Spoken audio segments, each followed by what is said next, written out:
Time for another edition of RealConvo with Alan Mednick and Miranda Kahn. Making a difference because you matter. I'm so excited about this show. I've always said, like, your vibe kind of, attracts your tribe, right? Yeah.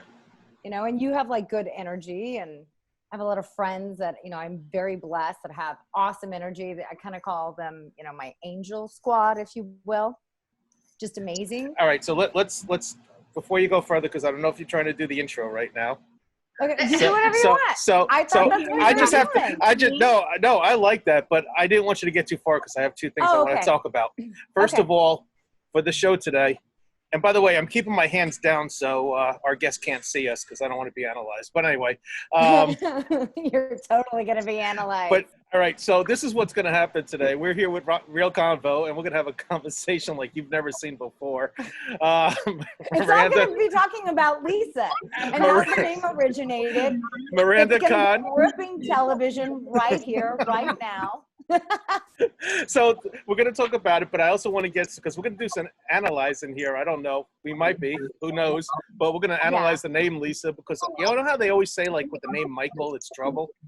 And I have my son is Michael, and believe me, it's true. So anybody named Michael is always trouble. Sorry about that, everybody out there named Michael. But you just offended everybody with the name Michael. They're never going to watch this show. And that's about half of my family. That's about half of my family. They're all named Michael. Well, that explains a lot. My stepdad is Michael. So all the Lisas are going to watch the show. All the Michaels are not going to watch the show. There we go. All right. No, I'm so excited to do this podcast because obviously we focus on mental health here.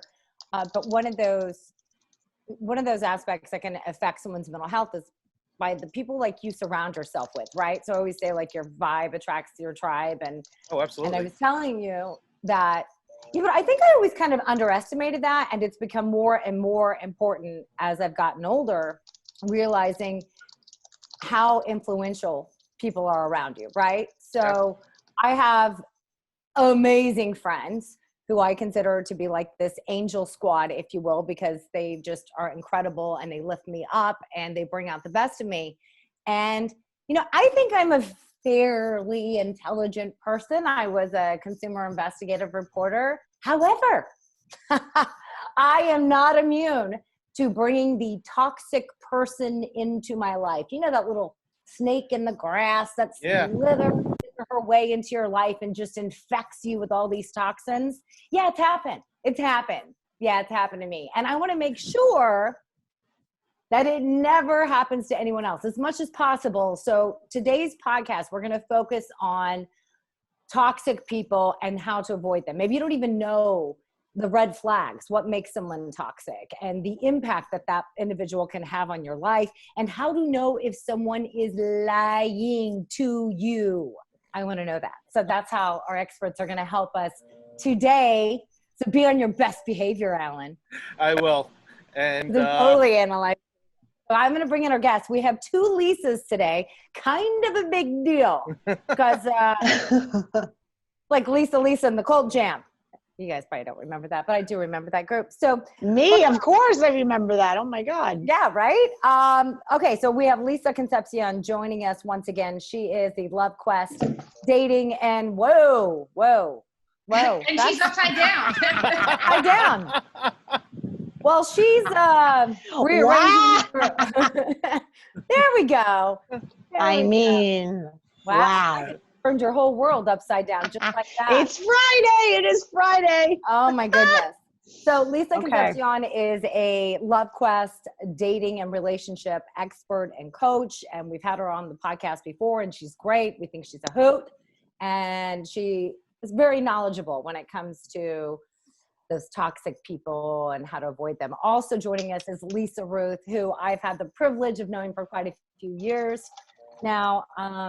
And it's funny because I reached out to her and asked her to be a guest on this show, Alan, and she was like, what? Because she's a national security expert. So Lisa, you were an officer with the CIA for 16 years. You have a business right now where it's called CTC International Group, where basically you do all these investigations.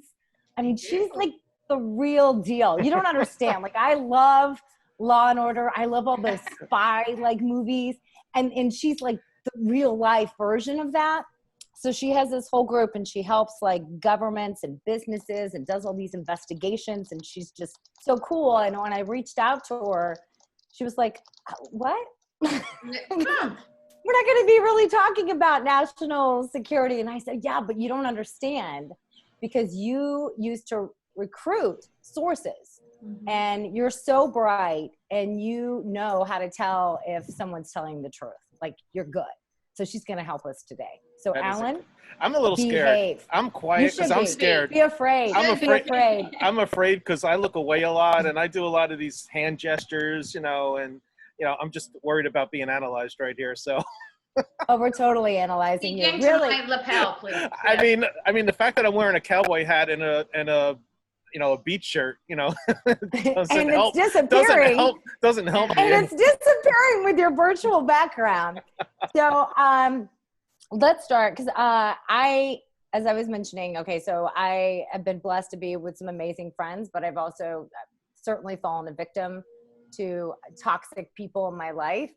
And in fact, I was involved with this man for, gosh, I don't know, almost 2 years. And I found out that he was basically a complete pathological liar.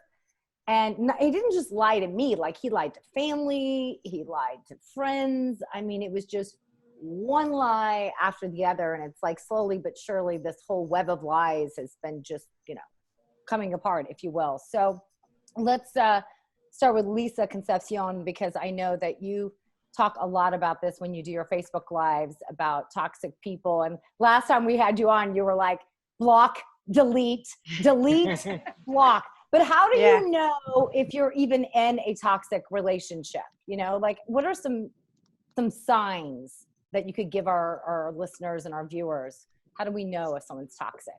Well, I always say, quite simply, watch the actions. And when the actions don't match the words are BS. So a lot of times these liars, these sociopaths, these narcissists, they tell stories. They love to talk about, oh my God, you're beautiful. I've never met anyone like you before. You're like a fallen angel in my life. You're like a soulmate. I can't believe this connection. I've never had a connection like this with another human being ever in my life. And you're like, wow, I mean, I'm a fantastic person. So why would I not believe you? I agree. I concur. Everything you say, I agree. So then you're on this path.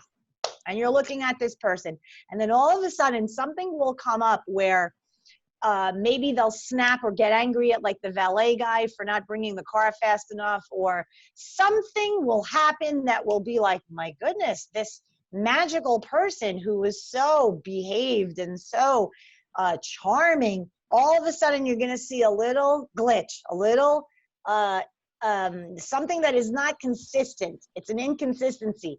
I like to call it a massive red flag, where it's gonna hit you viscerally. And I'm sure CIA Lisa is gonna know about that gut instinct. Like when something just does not add up. It's like a palpable, maybe you feel it in your chest, maybe you feel it in your stomach or the back of your neck, the little hairs on your neck stand up.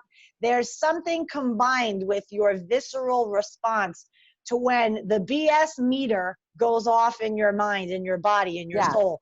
And at soul level, something is amiss, something is not right. Yes. But where we get ourselves tripped up is when we stick around to see the exciting end to the story instead of saying, oh, this doesn't feel right. I'm going to go. I've seen how this plays off before and I'm not going to do it again. Did you watch my story? She must have watched my story. Oh, yeah, I do. I've seen it like a million times in other people, men and women too. Men and women, not just women. Why is it that people, well, Lisa C, she's talking right now. So okay. We're calling the other one CIA, Lisa. Lisa's here. So, well, people do get that I already feeling. gave her a nickname. Did you hear the nickname? I call her I know, CIA. I love it. So when people are sticking around, why do they stick around? I mean, they know that people are lying to them. They know things are going on, but I guess they have that feeling like, this person is loving me. Maybe I'll give him a chance, even though it's a lie. Yeah, well, Exactly. It's the hope, it's the want. And that's the thing to heal. And I always say to people, when they start coaching with me after they already are in the aftermath of this and they feel devastated and terrible, I say to them, okay, question number one, and the big thing to unpack is, what is it in me that attracted this in the first place? Mm-hmm. And when you ask that question, it's like the gates open up and the rainbow shines down, and you're able to really get to the root of what was it inside of you that needed to believe that line of BS that they were serving up so badly. Yeah. And typically, you know, that's when we get into the weeds of, you know, early parenting, codependency, neglect, childhood, emotional suppression, meaning you just had to look pretty and acquiesce to your parents, and you couldn't say when you were hungry, you couldn't say when you were thirsty. If you go to a person's house and it's not your house, you can't even ask for a glass of water, nothing. You have to be this like pretty little girl or cute little gentleman boy, and your needs are shelved. They're put aside because you can't ruffle the feathers of the adults in your life, but you're little and you need these things. But when you put your feelings aside, you start to become indoctrinated for self-abandonment, which means you're not paying attention to you.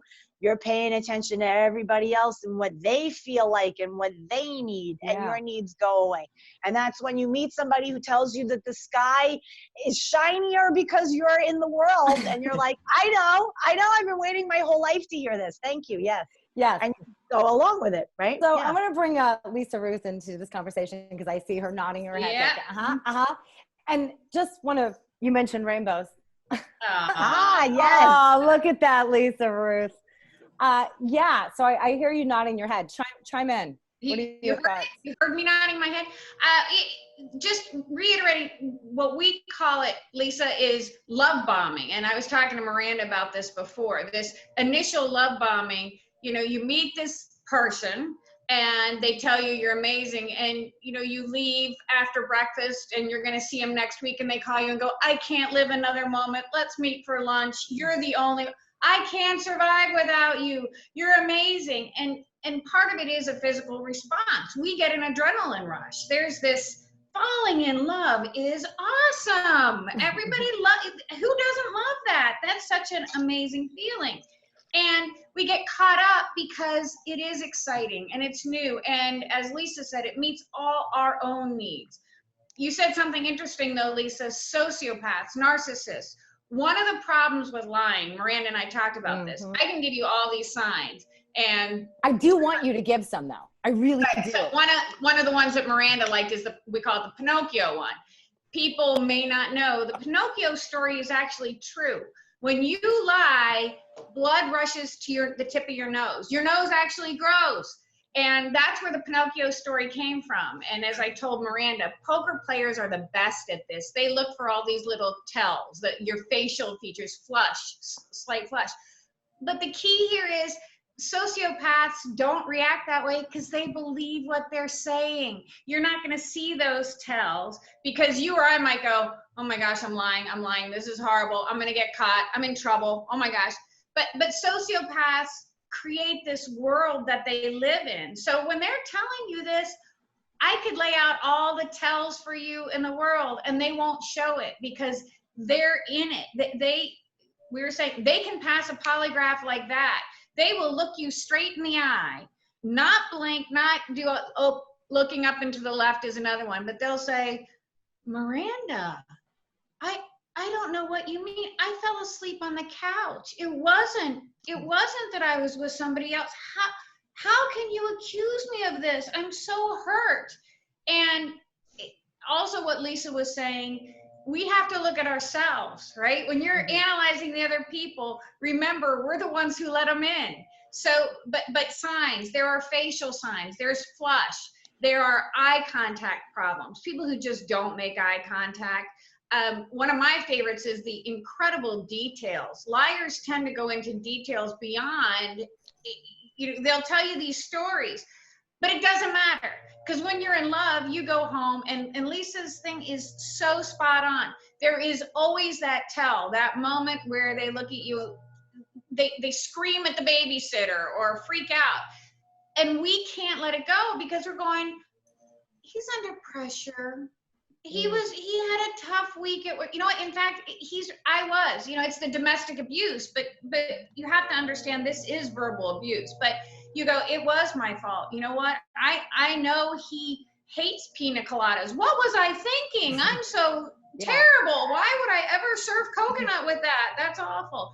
And so we take that on. So again, there's the lying, but then in the relationship, I gotta stop you there. You may. This is a really bad episode for me because you said his nose is growing right now. Look at it. Everybody stare at Alan's nose. I was telling Miranda, it was funny because my headset's falling out now because of all this. I was telling Miranda in high school, there was one kid that used to call me Toucan Sam because of my nose. So now I didn't lie that much. Why is my nose so big? No, I'm joking with you. But this is not going to be a good episode for me. I know that. No, as Lisa said, it's men and women. It's just, it's the whole toxic relationships. When we look at that, it's not, there's not like, I know there's all these, it would be great, 5 signs of a toxic relationship. The truth is everyone's different. And sociopaths are fascinating. I'm sure Lisa can say, when you're looking from afar, it's fascinating. After the fact, you start reconstructing it. And Lisa, I'm sure your clients go, I just started remembering these things. But the level and depth of their ability to create these false lives, it's stunning afterwards. And again, Lisa, with your clients, I'm sure you see it all the time. They look back and go, how did I miss it? Yeah. It was there the whole time. I know I did. I sat there and was sitting there. I can't believe I fell for it. And when you're talking about the lies, they were so detailed. And then friends of ours were like, well, he lied to us too. I mean, it was so intricate. So Lisa Concepcion, I mean, do a lot of your clients say that to you, to Lisa Ruth's point? Do they go to you and go, oh, because I did. I went,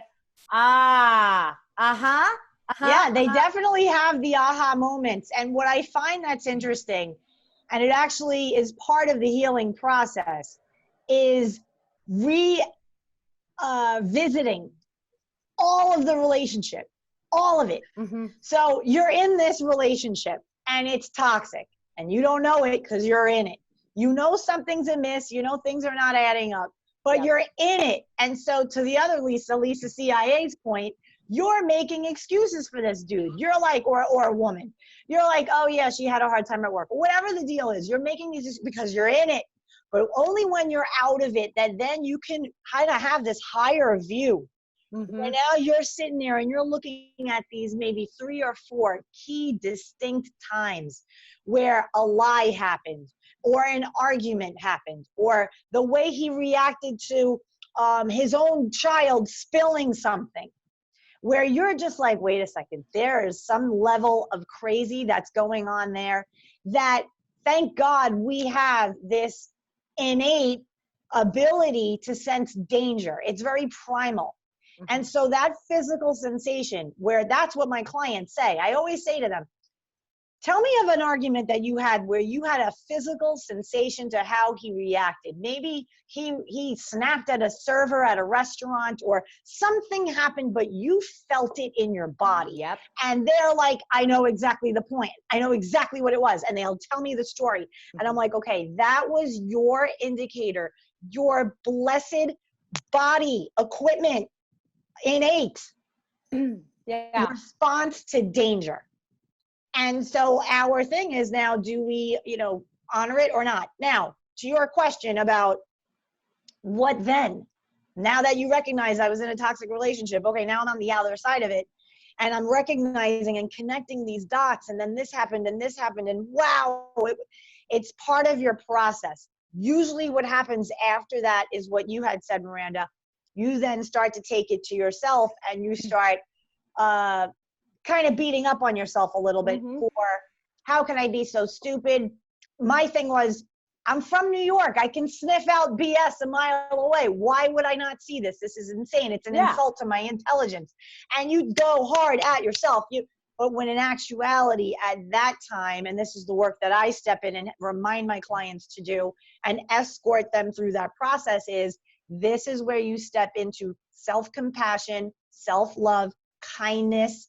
My love, you were in it and you didn't know any better. You were just making decisions based on what you knew at the time, based on what this sociopath was serving up to you. Don't be harmful to yourself. I love you so much. To be mean to you. It's very mean to yourself. You're a victim here. You decided to go along with this person for whatever reasons that we're going to unfold, and we're going to help you heal. But you can't fault yourself for wanting love. There's nothing wrong with that, right? So when you learn how to start to talk to yourself with love and kindness, then you can start to say, all right, let's get to the root of why I attracted this Looney Tune in the first place. So Lisa, Ruth, we were talking about this, and I've heard this come up, codependency. Codependents are naturally kind of attracted to narcissists and vice versa. So can you kind of explain what that is so people know why they're becoming a target to these toxic people? Sure. And again, the other point I would make is when you're talking about attracting, but it's both sides, right? You're saying why someone who's an empath, someone who's empathetic is attracted to a narcissist, but also why is a narcissist attractive to an empath? And so much of it going back to, again, Lisa, what I'm just going to do is repeat what you say. Start unpacking who you are. Most of us have this imprint of our childhood. Most of us who are attracted to those kind of people will find that we had a parent, a aunt, an uncle, someone, a dominant relationship who was a narcissist or a somewhat toxic person. We know what that looks like. That's easy for us. You go, oh, I got that. I know how to make that person happy. Again, all I have to do is put the bow in my hair and smile really pretty. I know how to do that. We also find that it is kind of trying to get it right. A lot of time, people who have parents who are addicts, for example, and oftentimes also narcissists or whatever. So this is behavior we're comfortable with. The other thing I want to build on what Lisa said about your instincts reminding you, whoa, red flag, sirens going off, locusts coming through this. But remember, it's also like the locusts. If you haven't seen Young Frankenstein in a couple of years, there's a scene where he's sitting there and he's saying, if only there was a sign, and there's wind blowing through, lightning striking, and he's going, could someone give me any sign? And all this is happening, but to the point, he can't see it. He's like, something, anything. But the initial thing is also nature. Falling in love is chemical. I mean, I'm talking about the chemical side. So you guys want to hear a funny sign? I have to interrupt you because I'm thinking about this. I used to get in his car, and for whatever reason, this song kept coming on. And honestly, I kind of believe in angels, and they kind of send you signs. And you know that Meghan Trainor song, if your lips are moving, then you lie. And it would come on all the time. And he's like, I don't know how to get this off my plate. It's not me. I don't hear anything. And I'm sitting there like laughing about it now. It was like, oh my gosh, I was probably like my sister or something in heaven saying, Miranda, pay attention. Totally, for sure. Here. Especially songs because of the quantum frequency of music, the way that sound travels through energy. That's always such an easy way to know that you're connected to somebody is through music, through sound. That like funky random song that comes on, that's your best. That's like, oh my God, absolutely pay attention to that. I mean, you couldn't pick a better song, right? For a pathological liar. But anyway, go ahead, Lisa. I'm sorry. No, it's just that's that initial thing when you say, why was I so stupid? Because your brain is flooded with chemicals. And many, not all, but sociopaths, narcissists follow the recruitment process. I mean, the exact recruitment process. They're courting you at the beginning. They're bringing you a single perfect rose, just like you're the single perfect rose in my life. They're heavy recruiting. And when I say the recruitment process in the agency is spot, assess, recruit. That's what they're doing. Why are they attracted? They spot a beautiful person, someone who's got a lot of charisma or whatever, but they do see this thing, this empathy. So they're assessing now. They're going, and it's not necessarily logical. It's not like a logic, unlike the agency, but it's looking at and saying, finding this fit. And then, so you're spotting, you're assessing, and then the recruitment, the sale, this is a person, they become everything you want. And it's a graph almost, the recruitment process, and it gets up here, and then Lisa was saying the toxic, it almost plateaus out. And then the other side of it is oftentimes then they just stop. All of a sudden they ghost you, or instead of seeing you 37 times a day, it's, Miranda, why are you calling me? Well, because we always talk after my meetings. I'm busy. And then you start to doubt yourself. So the process, it's a full process. And usually the other person on the other side, because they're usually or often kind, empathetic people, they're going, I knew it. I should have done my hair differently. Should have. It's my fault, until you get that aha moment when you go, wait a minute. This isn't me. But the work is in you. It's not in them. They're not going to change. That's the work has to come from you, so that it's forget that time, learn from that. And this is Lisa's world, not mine. But what you don't want to do is repeat it. You need to take that as a lesson. Right. And that means a lot of internal looks where sometimes, when you said live through the relationship, I think we're all going, oh no, do I really have to think about what I said and what I did? And the answer is, yeah, you kind of do. So the song that I kind of used to introduce you guys is actually true, Lost in Emotions. For sure. I mean, look, the thing is with like codependence, we are love starved and love addicted. And so when you're dealing with that, those brain chemicals are going to fire off, just like Lisa's CIA said. However, though, like the thing to really be mindful of is, to cut some slack to the people who are listening that find themselves in this situation and they're like, oh my God, I'm in this situation. What ends up happening is they will spend 4 years trying to get back that initial 30 days of the first start of the relationship. That's when you hear people saying, but in the beginning, like the first 6 months or the first 3 months, like we were so in love, everything was amazing. He didn't know what more to do for me, and amazing. Okay, honey, then tell me what happened. Well, then we decided to move in together. Oh, okay, and what happened then? Well, then I gave him $25,000 because he also needed a car, and then he had some credit card debt, so I figured I'd help him with that, or her, and then we moved in. And then what happened? Well, that's when everything started to change, and then they started to cheat on me, and they started an addiction, and right, because then what did you do? Well, I had to help them. So you were reliving, you were trying to get back that first initial perfect time. So you will get lost spending years of your life trying to recapture the first 90 days with a sociopath or a narcissist. And, luckily for some people, they size it up quicker and they get out sooner. But that damage of being duped from a personal safety, personal trust perspective goes out the window. That's the piece that people get really messed up with. That's where the PTSD comes in, and that dissonance, because you fundamentally do not believe you can keep yourself safe. You are like, if I bought this bag of BS, anyone can come at me now. And that's what really rattles people even more. So the work that I do with people, it's, 3 steps. Step 1, let's look at why you attracted this person in the first place. Let's understand what codependency is, what empathetic codependency is, and trace it back to the childhood origins. Who neglected you as a kid? Who made you think that your opinions didn't matter? Whatever that little nugget is, we uncover that.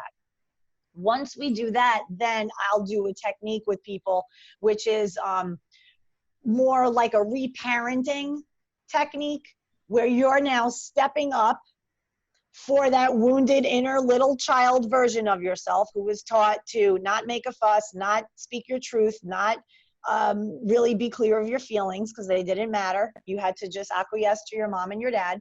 And now you get to, as an adult, validate and love that little child and love that even older version of yourself. So, you know, the work that I do, a lot of it, people say it's very inner child related, but I even have women reconnecting, because I call it radical transformational reconnection. So basically, you're going to go back to a version of yourself that was making decisions from a wounded place, and you're going to go back to them, and you're going to forgive them, and you're going to love them. And then you're going to educate them on why they did what they did, that it's okay. And then moving forward, I'm in control. We're going to do it this way now. And that's how you start to regain that inner trust that step up to me, bro, because I can see your kind coming a million miles away. And I know what questions to ask. And I know what you smell like. And I'm not having it. And when you're that, these people, they'll ricochet right off of you, because to Lisa CIA's point, they are looking to spot and assess a specific type of acquiescent victim almost. They're very particular in who it is that they're looking for.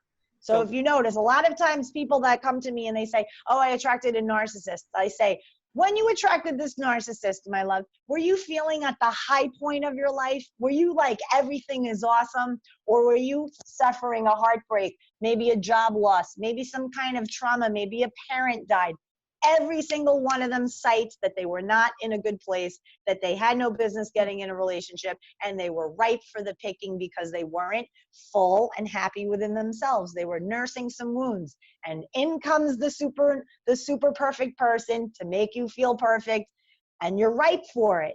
But when you wake up from that and it all comes together, then you feel like powerful again. Then you feel like, okay, I saw the BS. I forgive myself for buying into it all. And now I know better. And when you know better, you can do better. And that's what this is all about. It's knowing better and then taking actions to do better. That's all, Right. with love So and Lisa, kindness for yourself. So Lisa CIA, sorry to call you that, but that's pretty cool, actually. That's It That's is a kind pretty of cool name. catchy. It's pretty So, cool. you know, I want to ask you this question because I'm sure as a, you know, CIA agent, you had to take, a lot of it had to do with psychology. I mean, you had to know how to read people. You had to know, it's a lot of psychology. And you always hear it that, like, for a guy, you're always going to go for a girl that's like their mom. Or for a girl, you find somebody like their father.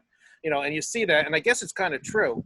And they take the characteristics. So, you know, unfortunately, if someone does have a substance abuse problem, you might date someone that has substance. Why is that? Why do people do that? What's the psychology? And how do you get yourself out of it? The simple answer is because it's comfortable, and as much as you don't like it, but you know how that response is. When we grow up in a household, you said addiction, for example, if your mother or father was an addict, but again, you know what that looks like. You may not like it, and you may think you don't like it, but we're drawn back into that. How to fix it? You go to talk to Lisa. Seriously, you have to do a lot of work to unpack that, because no matter how old we are, we fall into patterns of behavior. And if you don't make a conscious effort to get out of that pattern of behavior, you will find your vibe attraction tribe. And it's not, you are seeking it out. You know, you're seeking it out. And people joke with me that I'll say to them, I can do a 45-second psychoanalysis of you based on the person you're with. I know a lot about your childhood. I didn't say that. And I mean, it's just because we do. And kind of to your point, they say your first marriage is you marry your parent, you know, and then you kind of have to work through it. And not get this off on a little bit of a tangent, but addicts, parents who are addicts, and I think Miranda knows I chair a charity for kids whose parents are addicts and alcoholics. But you see that pattern again and again because you seek to take care of them. You're codependent. But it's also an adrenaline thing. It's actually a PTSD. You have cortisol. It's exciting. Living with an addict, living with a narcissist is really exciting in a lot of ways. It's horrifyingly volatile, but you get addicted to that adrenaline. And then you find the guy again or girl who's really exciting. But to Lisa's point, then you move in with them. And the only thing to add to that is that's when it falls apart. And the problem, because you're trying to recreate it, is I have a friend who is brilliant in every way, successful, someone you want to emulate. She was in this relationship where it was incredibly toxic. It really replicated a lot of her childhood. And I would hear her say things to me. I won't give you the exact details because I don't want to say who she is, but they would have a fight and she would have to sleep in the bathroom that night. He literally would not let her out. And she would say to me, but I was kind of a bitch. I was kind of mean. I shouldn't have X. And I think that's back to the empath narcissist thing. It feeds on each other.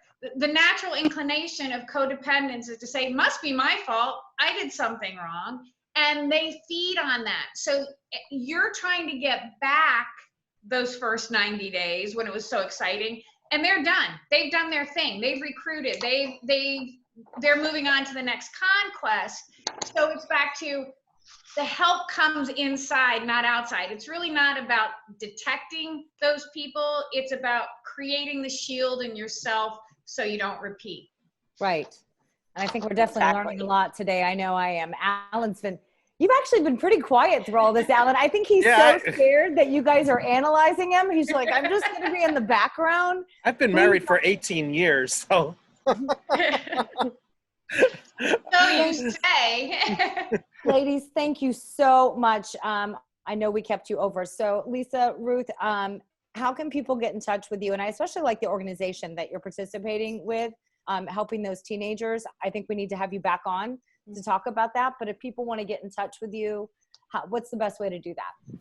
Lisa at ctcintl.com. And the organization, just for people who may need help, is Horses Healing Hearts. And we use equine therapy for kids to heal through some of this. Okay, love it. That's actually amazing. I would love to talk to you more and do some more with that, because when I had the radio show, I had ponies, personal ponies on, and it's an amazing organization what you guys do to help out other people. So thank you very much for that. Sure. And I still want to learn some more of those lying tips. So we're going to have you back on to talk about it. Lisa, thank you so much. And Lisa Concepcion, always a pleasure to have you guys on. Thank you, Lisa. And what's the best way for our viewers to get in touch with you? So people can find me at LoveQuestCoaching.com. And there I have a free love life assessment that people can just go on, get exact solutions from me in real time. And always remember, block, delete, block. Delete equals peace. Thank you so much. Thank really you both Lisas. I was going to go out with the Lisa and Cult Jam, but I don't have it rigged up right now. So I want to thank you guys. It was good. It was good, right? Lost in Emotions. Lost in Emotion. There you go. So anyway, I want to thank you both. We want to let everybody know that you matter, and stay, do what you can to get out and do the best you can during this time of quarantine. Stay healthy. Yep, and avoid toxic people. I think these ladies made a difference. Thank you so much. Thank you so much. So great to be here with you guys. Bye. And nice to meet you, Lisa CIA. Nice to meet you too, Lisa. Bye. Take care, everyone. For more Real Convos, please subscribe to our YouTube channel.